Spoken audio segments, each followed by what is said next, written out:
Meus amigos, a conta chegou. E agora foi a vez de Rodrigo Pacheco. Depois de fechar os olhos para os abusos cometidos pelos ministros do STF, o presidente do Senado finalmente foi alcançado pela Justiça Internacional. Pacheco tentou se esconder, sumiu dos holofotes por um tempo, achando que escaparia das sanções de Donald Trump, mas quebrou a cara. Foi oficialmente sancionado e, ao descobrir a bomba, surtou politicamente na frente de Lula. A justiça está vindo com força total contra todos que, por ação ou omissão, colaboraram com a ditadura da toga e traíram o povo brasileiro usando seus cargos públicos como escudo. Fica comigo até o fim deste vídeo, porque o que vou te mostrar a seguir é a notícia que o Brasil patriota esperou por muito tempo. A verdade está vindo à tona, e ninguém vai escapar. O deputado federal Eduardo Bolsonaro afirmou que o STF bloqueou as contas bancárias da mulher dele, Heloísa Bolsonaro. Na segunda-feira, o próprio Eduardo já tinha publicado nas redes sociais que teve as contas dele, né, bloqueadas, contas bancárias, e mesmo assim ele afirmou que não vai recuar no combate à tirania que tomou conta do Brasil. Em entrevista ao programa Oeste com Elas, o Eduardo Bolsonaro revelou que Rodrigo Pacheco também perdeu o visto americano. Vocês viram que o Alexandre de Moraes, mesmo pela grande imprensa, acompanhando pelos bastidores da grande imprensa, que o Alexandre de Moraes queria prender o Jair Bolsonaro e não prendeu? Pela primeira vez houve um recuo. O Fux, que já vinha demonstrando sinais de não estar em concordância, não estar alinhado com Alexandre de Moraes na condenação de Jair Bolsonaro, votou contra, abertamente contra, pela primeira vez, a tornozeleira em Jair Bolsonaro e demais medidas cautelares. Isso tudo está acontecendo porque eles estão vendo que o movimento é sério. O Eduardo Bolsonaro não é mais o fujão, não é mais o covarde, não fazem mais chacota comigo nos jantares na casa do Alexandre de Moraes. E assim como essa percepção tem mudado, também todos viram quais vistos foram cancelados. Que não foi só do Alexandre de Moraes. Foi também, por exemplo, de Rodrigo Pacheco.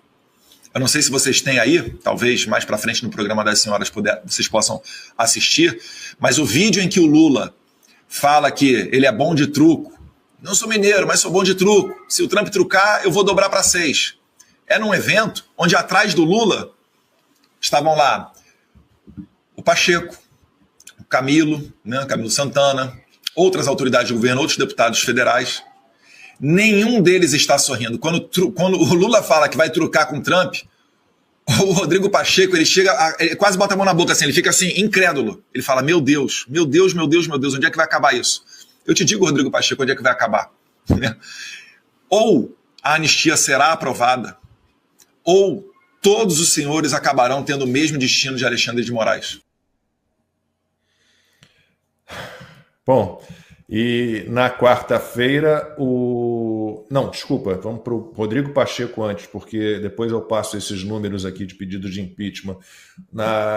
Foi na quinta-feira, né? Estava ao lado do Lula, comício no Vale do Jequitinhonha.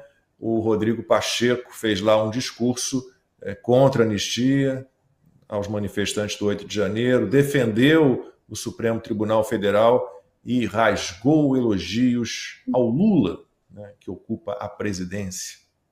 Os mesmos que negam a democracia hoje pretendem, repito, uma anistia plena, geral e irrestrita que haverá de ser resistida por cada um de nós, homens públicos responsáveis. Por isso, meus caros amigos, eu tenho dito sempre que nunca foi tão importante nesse país os professores para poder formarem a nossa juventude, a nossa sociedade. Nunca foi tão importante nesse país os juízes, inclusive do Supremo Tribunal Federal, para aplicar lei e ordem àqueles que ultrajarem a democracia e o nosso Estado de Direito. Nunca foi tão importante a imprensa do nosso país para poder dar a informação correta em tempos de falsidade, de mentiras que permeiam sobretudo as redes sociais ainda não reguladas no nosso país. E digo, presidente Lula, que os partidos políticos foram importantes, que os profissionais da saúde foram importantes na pandemia, que todos nós fomos importantes para preservar a democracia, inclusive o senhor, mas nesse instante digo, presidente Lula, nunca o Brasil precisou tanto do senhor como hoje para garantir a soberania nacional do Brasil.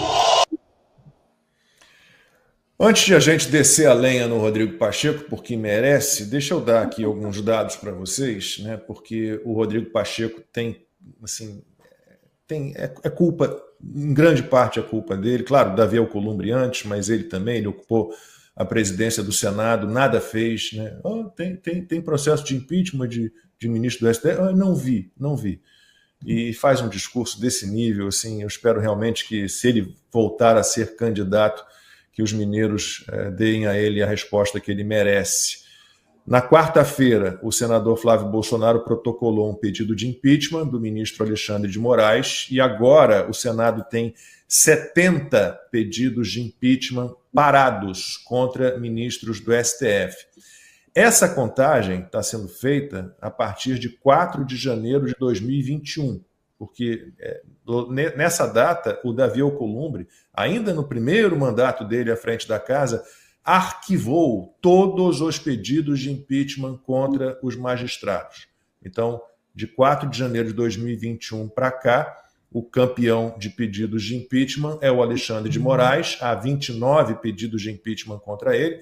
Isso representa 41% dos pedidos, né, contra integrantes da corte. O presidente do Supremo, Luiz Roberto Barroso, está em segundo, com 19 pedidos de destituição. Gilmar Mendes tem 7, Dias Toffoli e Edson Fachin 4, Flávio Dino e Carmen Lúcia 3 e o Luiz Fux 2. Só nos primeiros 7 meses de 2025, o Senado recebeu mais pedidos de impeachment de ministros do que os totais de 2024 e 2023. Este ano, até agora, já foram 12 pedidos. No ano passado, apenas 2, em todo o ano de 2024. Em 2023, foram feitos 10 pedidos de impeachment. Ana, chegou a hora de falar bem do Rodrigo Pacheco, seu conterrâneo, mineiro, que foi eleito senador numa resposta do povo mineiro contra a candidatura ilegal, né, liberada pelo Lewandowski e Renan Calheiros, da Dilma Rousseff ao Senado. Mas agora eu já fico pensando que era melhor ter tido a Dilma Rousseff no Senado para a gente rir um bocadão, e ela não seria presidente do Senado jamais, e a gente talvez não tivesse passado por essa vergonha, essa inércia, essa cumplicidade com a tirania que tomou conta do Brasil. Pelo menos a gente ia se divertir um pouco, né? O Rodrigo Pacheco, ele teve muitas chances de corrigir o rumo de tudo isso, usando a Constituição, usando ferramentas republicanas, e ele não fez, porque aí vocês podem adjetivar à vontade. É um covarde, a covardia dele assim, é histórica, a cumplicidade ao sistema, ou seja, eu estava vendo ele. Eu vou jogar isso aqui, tá? Esse pensamento passou pela minha cabeça agora, tá? Pode ser até que eu esteja falando bobagem, mas eu vou jogar para vocês. Ouvindo esse discurso dele aí, qual é o sonho do Pacheco? O sonho do Pacheco é uma cadeira no STF. Antes da nomeação do Flávio Dino, ele ficou ali, né? Era o Dantas, quem era, né? Será que eu tenho uma chance? E aí vem o Lula e coloca um comunista lá, e muitos senadores, inclusive considerados da ala da direita no Brasil, votaram a favor e não fizeram a sabatina como tinham que fazer, enfim.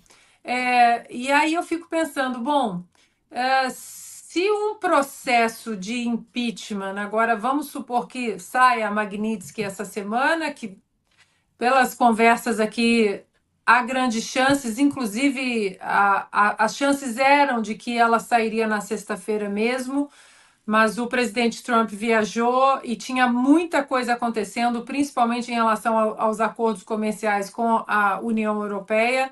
Isso foi prorrogado para essa semana. Mas aí eu fico pensando, entra a Magnitsky e aí o Moraes vira um pária, né? Porque não é só você perder o visto, é você se apresentar como ministro, juiz, né? Porque o mundo fala juiz da Suprema Corte do seu país, mas você é um pária.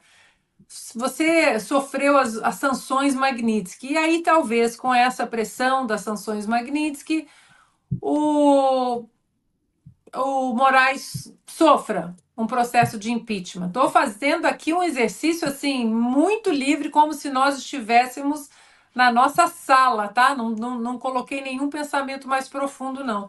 Aí Moraes passa o impeachment, né? Porque agora tem a pressão externa, Magnitsky foi aplicada. Passa o impeachment e o Lula, até o ano que vem, ele pode nomear mais um. Não é isso que acontece? Se o Moraes ou qualquer outro ministro sofrer um impeachment, não dá para ficar com 10, não é isso? Estou jogando a pergunta para vocês. Pode colocar todos nós na tela, Franco, por favor. O Lula vai nomear outro, não vai? Ainda tem o Barroso querendo um carguinho de embaixador num país europeu. Tem que ser no país europeu, né? Porque ele é um cara muito chique, tem que ser no país europeu. Então, E aí, e esse aí, turma? assunto, Barroso quer um carguinho, quer uma embaixada. E aí, o senhor Rodrigo Pacheco sabe que em Minas Gerais ele não ganha nem para tomar conta do galinheiro, não é nem é síndico de prédio, é o que vigia o galinheiro, ele não ganha isso. E aí, ele já está fazendo o lobbyzinho dele, né? O senhor presidente Lula nunca falou desse jeito, porque ele está de olho lá, ó, lá no Mas Supremo. É o que eu a acho. dúvida é o que ele tem a oferecer, né, Ana? Porque ele já não é mais o presidente da casa. Quando você sai do cargo, você dá até uma desaparecida, né? Então, o que ele tem a oferecer? Ele vai ter que cobrar pelos serviços prestados. Mas será que existe Exato. esse grau de fidelidade no PT? A fidelidade vai ser cobrada, talvez, a conta. Olha, eu não coloquei nenhum processo de impeachment para sequer ser debatido. Vocês me devem essa. Inês morta.